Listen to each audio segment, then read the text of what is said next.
Muy bien, continuamos entonces en No Estoy Solo, 11:22, en el día de la primavera. Tenemos una entrevista muy especial.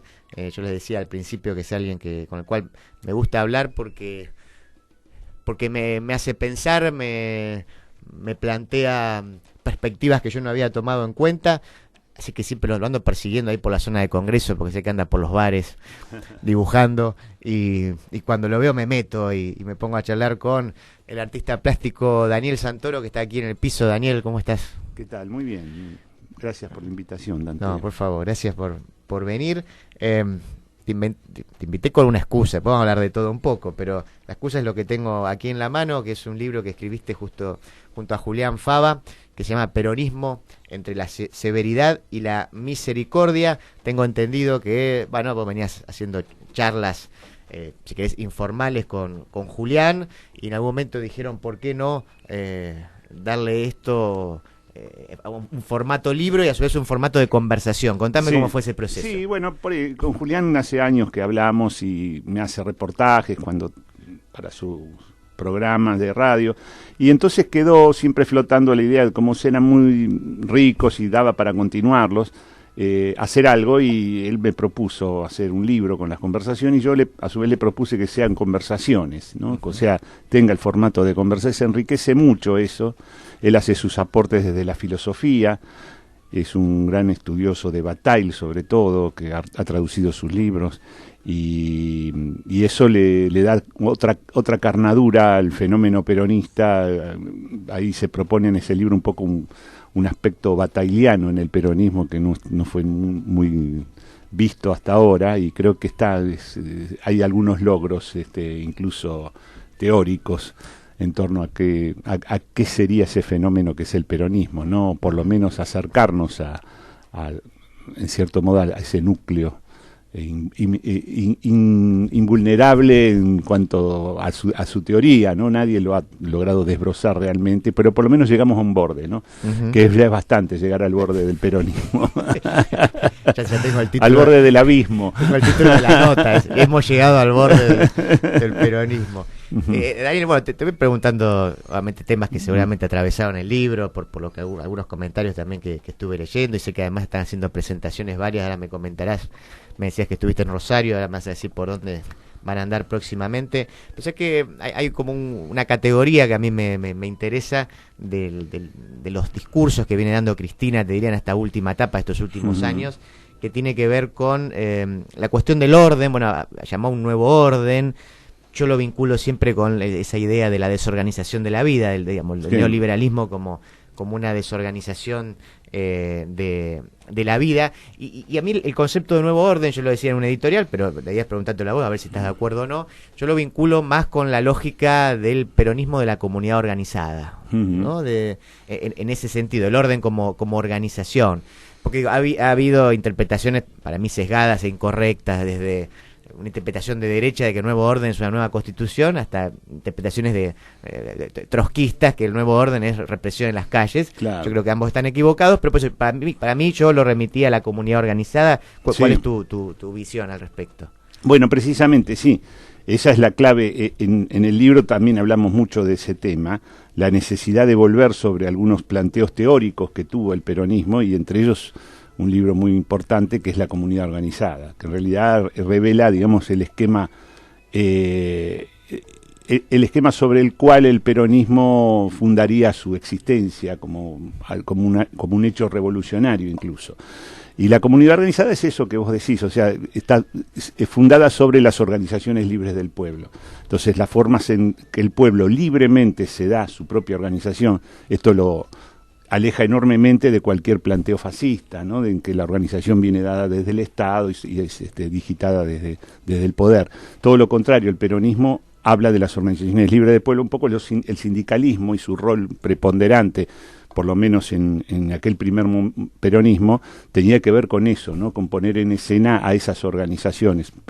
Las primeras son las organizaciones obreras, de los trabajadores, y detrás de esas otras formas en que el pueblo se da su propia orgánica, y el Estado tendrá que mediar y asistir a esas formas orgánicas, con lo cual el poder del pueblo, digamos, se expresaría de una manera limpia y orgánica y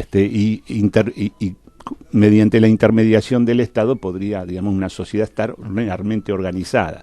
Organizar la vida, cuando Cristina dice eso, tiene que ver con eso, ¿no? O sea, darle una permanencia a esa organización es organizar al pueblo de alguna manera. Entonces, desorganizarnos es eso, estar a merced de las decisiones de los poderes, ¿no? En este caso. Y el Estado como, en realidad, como instrumento de los poderes internacionales, del poder financiero. Entonces eso es lo que produce la gran desazón y la gran desorganización en el pueblo. O sea, invertir el vector orgánico, digamos, eso que viene dado desde las organizaciones del poder internacional, de la globalización, o sea, las organizaciones como el Fondo Monetario Internacional, esos están organizados. O sea, alguien organiza eso, organiza los flujos financieros, y nosotros padecemos eso, entonces nos desorganizan a nosotros. Cambiar el vector, o sea, organizarnos nosotros e imponerle a través de nuestra orgánica nuestros deseos, sería la forma que operaría el peronismo, y sería esa forma que está proponiendo Cristina, ¿no? Sabes que la semana pasada andaba leyendo, creo que vos lo leíste también, estuviste perdón, en alguna presentación de los chicos de la editorial Nomos, un libro de Diego Fusaro. Exacto, sí. Sí, el contragolpe. Lo vamos a ir presentando acá para la gente que probablemente no lo haya leído, pero cuando uno, o por lo menos cuando yo leo a Fusaro, digo, Fusaro es peronista y todavía no se dio cuenta, ¿no? Sí. Ni izquierda ni derecha, tiene toda la familia como base de la comunidad, una crítica al globalismo, al imperialismo, a la financiarización. ¿Cómo lo ves vos? Sí, ahí estuve en la presentación, yo les planteé a los chicos que no estaba de acuerdo en algunas cosas de Fusaro, en otras sí. Como bien decís, tiene un aspecto peronista que no asume plenamente, tal vez lo asume más Dugin que Fusaro, pero tiene otro aspecto que son los fantasmas históricos de Europa, que operan de una manera que al día de hoy, si vos justamente estuve viendo, ¿no?, las actitudes de Fusaro con este tránsito ahí, la caída de Salvini y demás en Italia, y Fusaro fue presa de esos fantasmas, que uno diría fascistas, pero bueno, habría que ver eso también si es el término adecuado, pero que son fantasmas en contra, por ejemplo, de las migraciones, sí, ¿no? Entonces, ahí es donde hay un núcleo duro, identitario, muy sustancialista, ¿no? Fusaro pone por delante la identidad, garantizar una identidad italiana. Cuando uno tiene que garantizar una identidad, cuando uno pelea por volver a una identidad, que siempre es una pelea melancólica, siempre una pelea perdida, de movida, o si no con mucha sangre en el medio, como esta, la sangre de los migrantes. O sea, podríamos decir, nosotros vamos a ser italianos a costa de unos otros que vienen a agredir esa identidad, que nos vienen a penetrar en el sentido sexual también, lo estoy diciendo, porque hay un fantasma con los negros africanos, ¿viste?, que está presente y mucho en Europa y mucho en el sur de Italia, y vos fíjate cómo Salvini gana con su discurso identitario italiano, que es del norte, pero gana en el sur. Porque en el sur está muy presente el temor al moro que viene, ¿no? El moro en la costa, eso es un temor ancestral italiano. Entonces opera muchas cosas. Y entonces cuando se ven agredidas las identidades, en realidad lo que está pasando es que ahí yo preferiría llegar al el Tao. El Tao, 3000 años antes ya lo tenía muy claro eso, y hay uno de los versículos del Tao que dice claramente, cuando se habla de amor filial, de amor en la familia, es que la familia está destruida, ¿no? O sea, ya no hay más familia. Y esto ya pasaba 3000 años y está claro eso. Cuando se habla de la identidad está destruida. O sea, hay que generar una nueva identidad, en todo caso, o reconstruirla, o volver a avanzar y pasar por arriba a esa propuesta melancólica de volver a una vieja identidad romana, no sé, ¿no? Porque hay incluso algunos amigos de Fusaro que hablan, que se visten como cruzados, que tienen todavía esa propuesta de tomar la vieja Jerusalén, no sé, son cosas locuras y que desencadena mucha violencia, como la violencia que desencadenó Salvini con los pobres migrantes, o sea, se la agarran con los más pobres. Entonces lo que hay en el medio, lo que tiene de peronista Fusaro lo pierde porque no entiende lo principal del peronismo, que es el amor. O sea, la irrupción del amor, o sea, el aceptar, lacanianamente sería el aceptar la falta en el otro. O sea, somos todos indigentes, todos tenemos un problema con la identidad. Yo no sé, el italiano que se cree italiano, ese es un fascista. O sea, concreta, ahí sí lo podemos decir. Y esto, otra vez, Lacan es el que trae las peores malas noticias, ¿no? Para estos temas políticos. Lacan decía, un tipo cualquiera que se cree rey, tiene problemas, o sea, está bastante mal, ¿no? Entonces, pero podemos conversar con él y tal vez encontremos una negociación para que él deje de pensar que es rey incluso. Pero un rey que se cree el rey está definitivamente loco, ¿no? Tiene problemas insalvables. Eso le pasa a un italiano que se cree italiano, ¿no es cierto? Entonces, ¿qué es lo que tiene que proteger? ¿Qué es lo que lo dejaría de ser italiano o es menos italiano porque tiene un subsahariano laburando en el campo de al lado?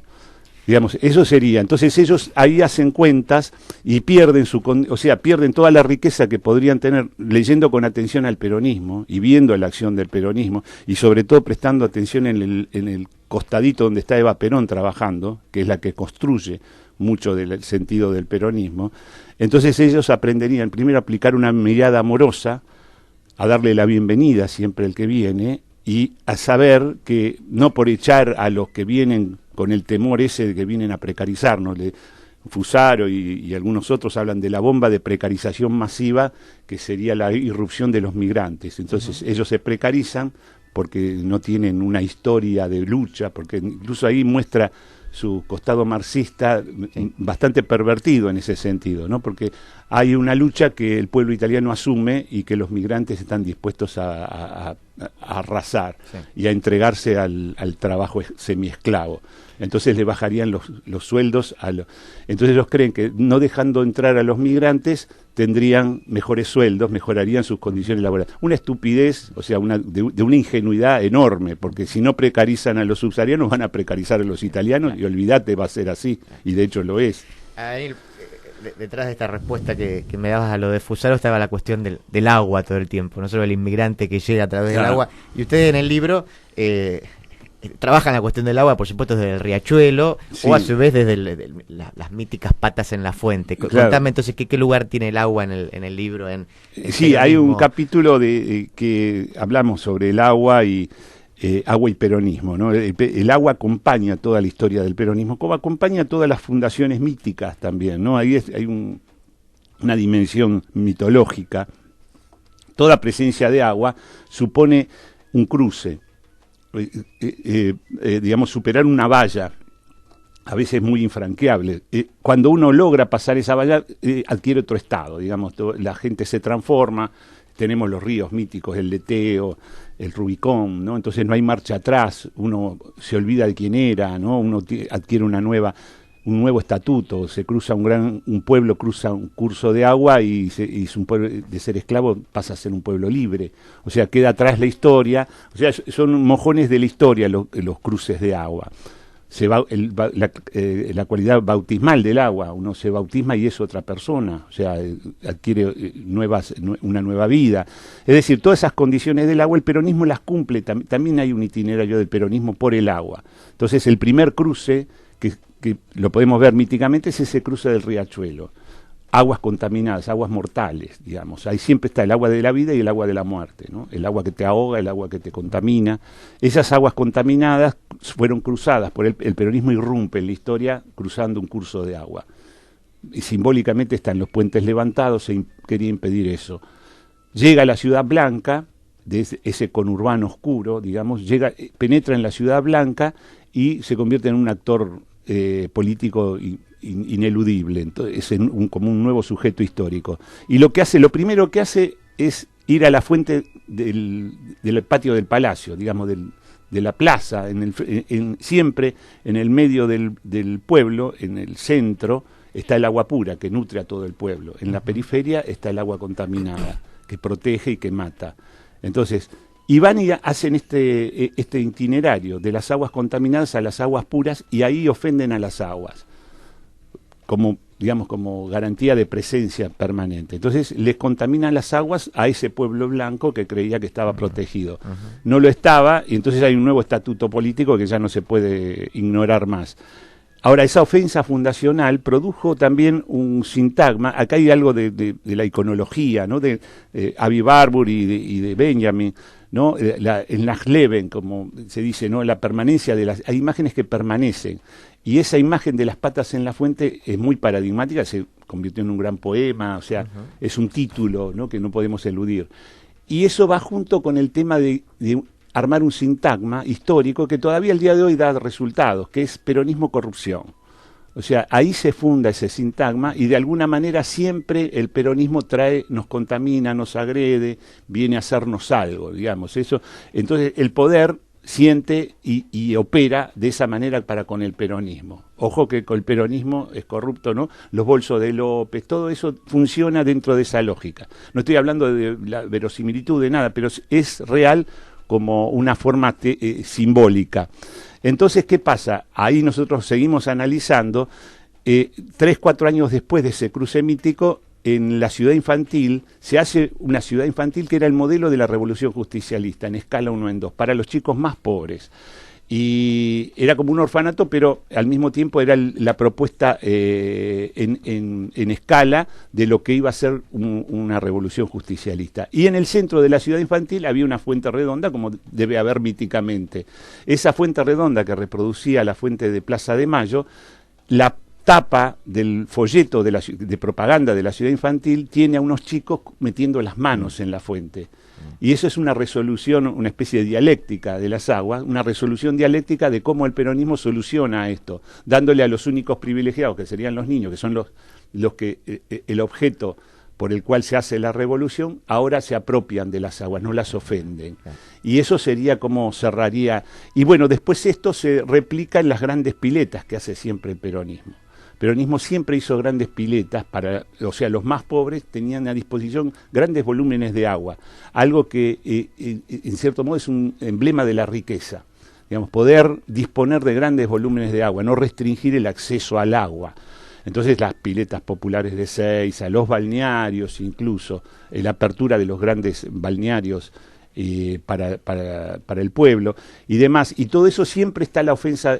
Digamos, produce una tensión, o sea, tener a un negro bañándose en Mar del Plata, en la carpa de al lado, gozando en exceso, porque esa es la otra cosa, grandes volúmenes de agua, hay un exceso de goce que siempre el peronismo pone en juego, y por el cual siempre es temido, y siempre es reprimido.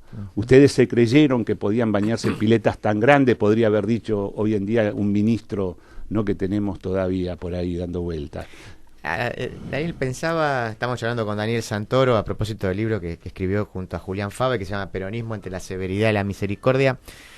No sé si estarás de acuerdo, pero yo tengo la sensación muchas veces cuando escucho el discurso liberal que sigue el discurso con la lógica triádica de la religión. O sea, hay como un momento de caída.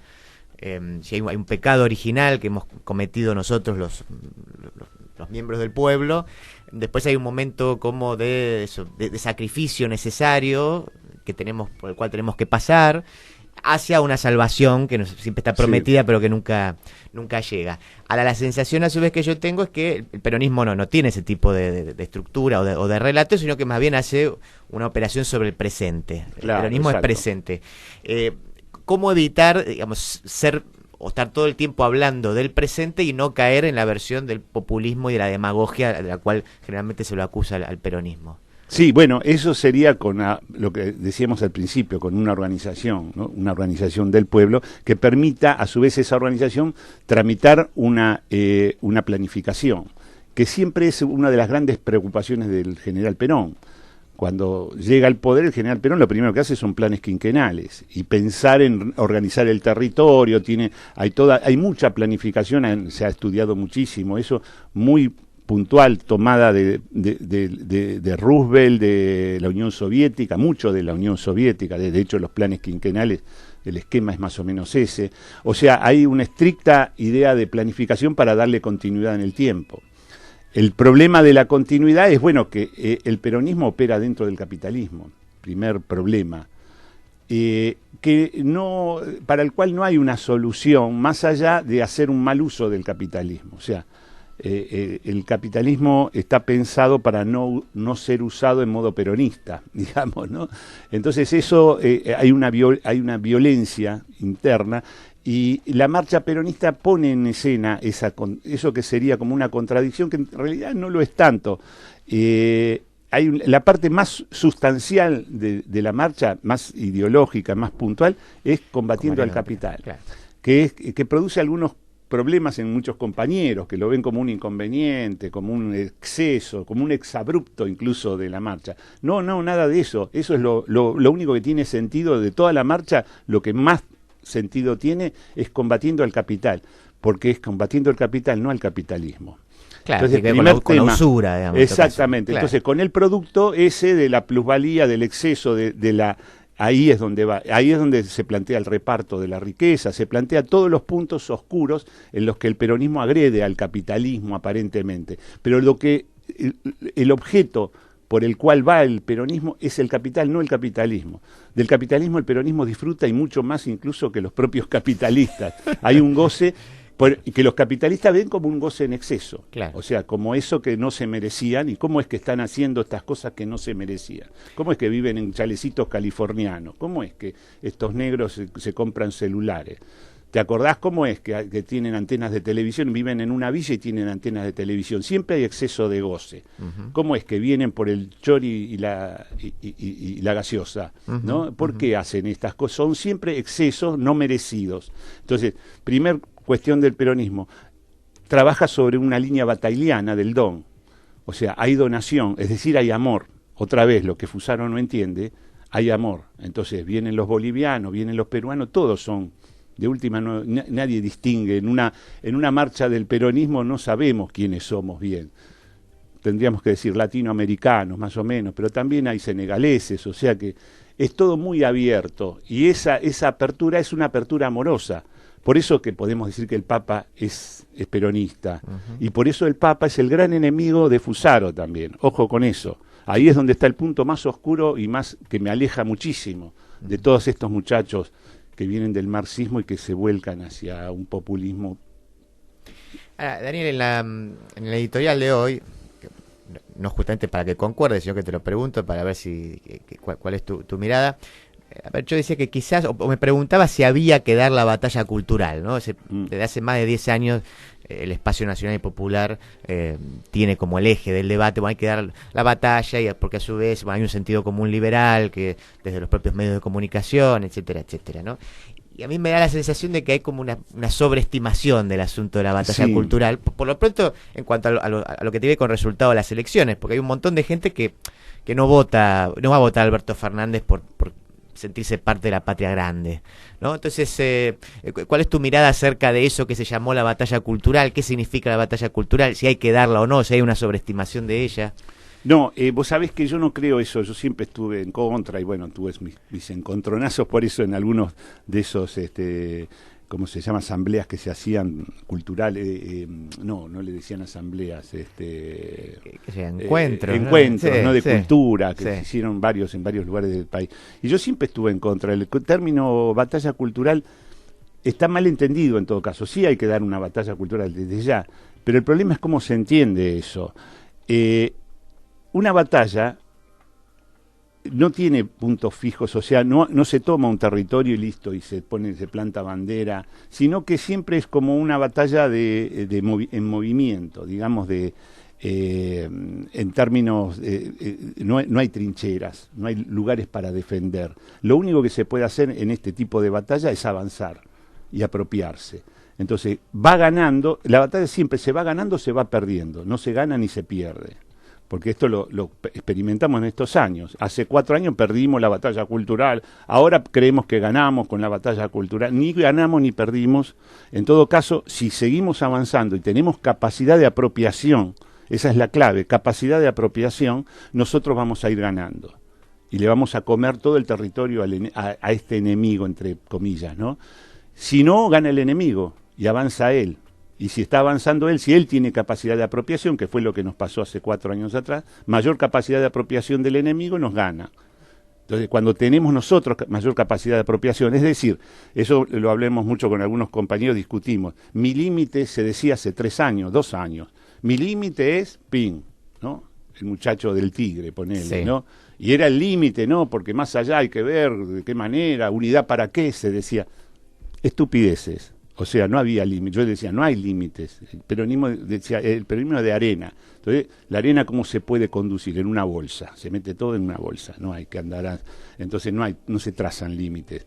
Entonces, eso se traspola también a la batalla cultural. No hay límites. Si vos pones límites, estás perdiendo. O sea, cuando pones límites, es el tipo que pierde, es el que pone límites. Se ve avasallado y se ve para. Se decía eso, los compañeros decían, pará la mano Macri. Eso era el tipo que pierde, dice eso. O sea, el perdedor dice, pará la mano, loco, me estás avasallando, ¿no? Buscamos un límite, no, hasta acá, no, este es traidor, este habla con la embajada, no, ¿viste? Boludeces de tipo que pierde, nada más. Entonces, todo eso se da vuelta cuando se tiene el gesto de apropiación.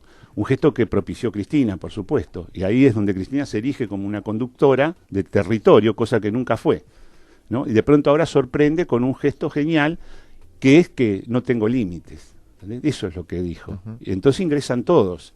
Entonces te apropiás.